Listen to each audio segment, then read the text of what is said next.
that would more or less cover an overview of what was for me the first real way that affected me from USA Dark Side. Penta and Ocelot, followed by Quasar, Dilalian, Grego Nerf, Mubali, Alien Mental, the Fractal Cowboys, Bodhisattva, 1320. We also talk about the South California guys from Psych Circle, Arahat, Limber Timber. I think also he was part of that crew. So for me, the most important thing, even though I might not remember every single name, is that USA Darkside was very, very different, and immediately it started to have an attitude and their own style straight from the beginning. They never hesitated to include their legacy, old school psychedelic vibes from what was previously the hippie movement or psychedelic rock. They never hesitated to use a lot of humor. For example, Quasar's album is full of Bill Hicks, and actually I didn't know Bill Hicks until I heard one day. So that made me actually download the first stand-up shows of Bill Hicks, which I don't know if you guys know, but it's a very, very enlightened psychedelic comedian that had a very raw and brutal outlook of what is life, but also he was very sweet, very sensitive, and very big heart. All the American music is full of these references, which I think sometimes they are missing maybe in music that came from other places.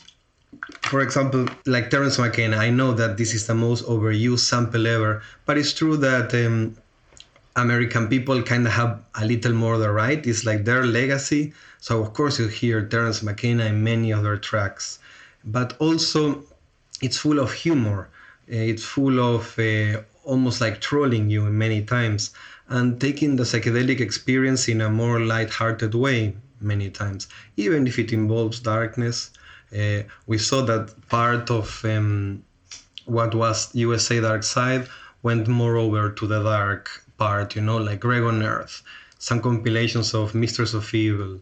This was truly dark trance, with the intention almost of being evil, but not, again, with this concept of that you need to go through darkness to get to enlightenment. So yeah, there were compilations from Mistress of Evil called Trauma Trance, which was pretty much in your face, They really, I remember the description and what happened when this compilation from Mistress of Evil, Trauma Trance, was released. It was posted on Isra Trance in this forum, which maybe you guys don't know. There used to be the only single place to really talk about psychedelic trance used to be Isra Trance.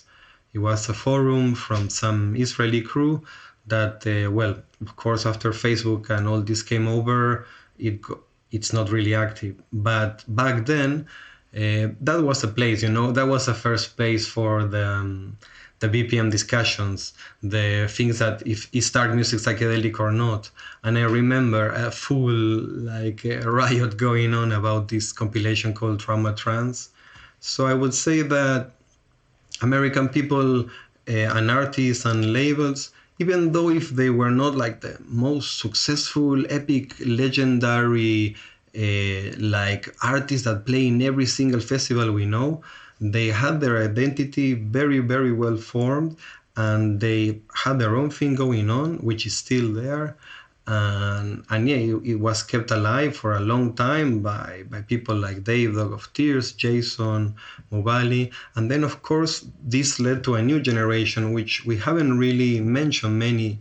Last time we mentioned Cinder Vomit, we mentioned Luli, I could mention Samyasa as well.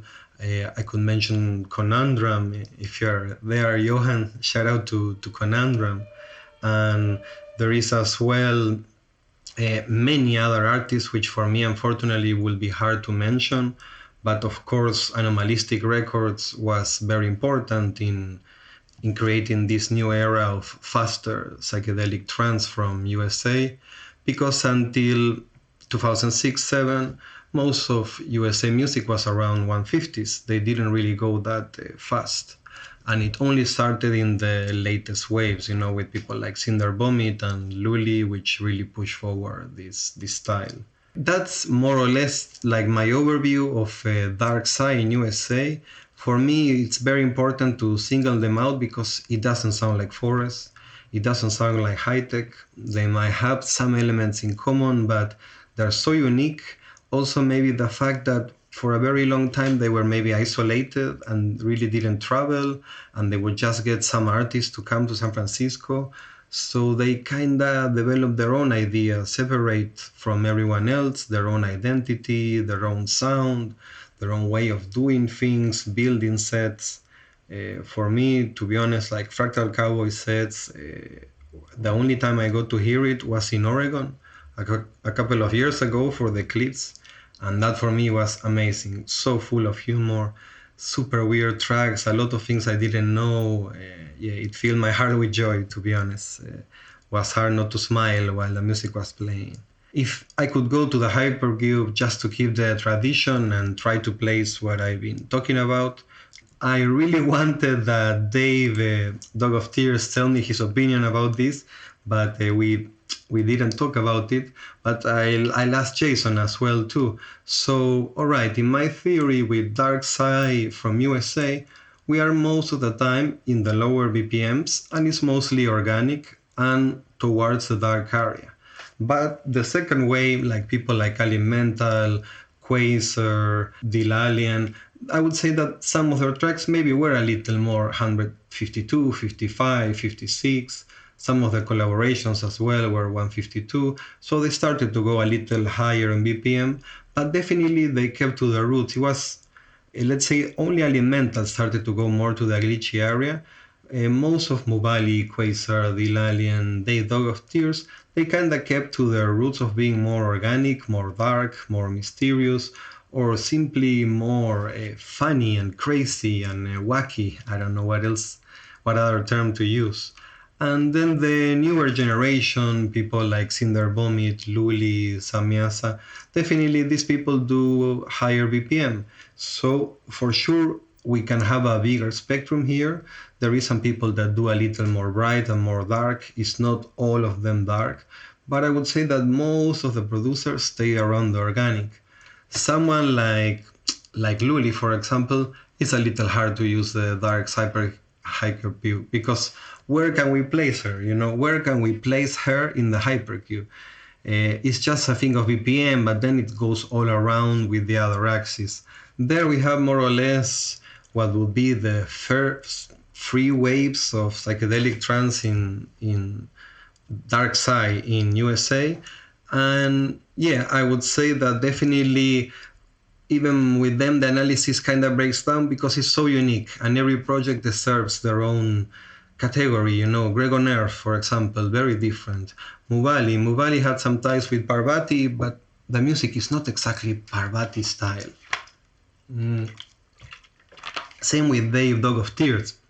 Where can you put Dave Dog of Tears? It's also very difficult, and I guess that's why for him it was funny, to even talk about this. For example, now also when I interview Matt, I see he's asking me, Rick, where to put it? I would say sometimes it's like Forest, but he has done everywhere in the BPM spectrum. But I would say definitely Rick is someone that is not so friend to the glitchy kind of interrupted flow of music. I would say most of Rick's music, even though it might have elements that sound glitchy or sound, just by putting a lead, it's not glitchy or high tech. But even though there might be leads in Rick's music, I still think it's a very organic flow. So I don't know if I'm forced to put somewhere Rick, it will be more like Forest, but then we can talk with him and see what he thinks. For example, one big question is, can Forest exist beyond certain BPM? And does this make a Forest stop being Forest if it's, beyond certain BPM? For USA Darkpsy, BPM doesn't matter because the personality of the music is in there. So yeah, once again, that axis breaks down again.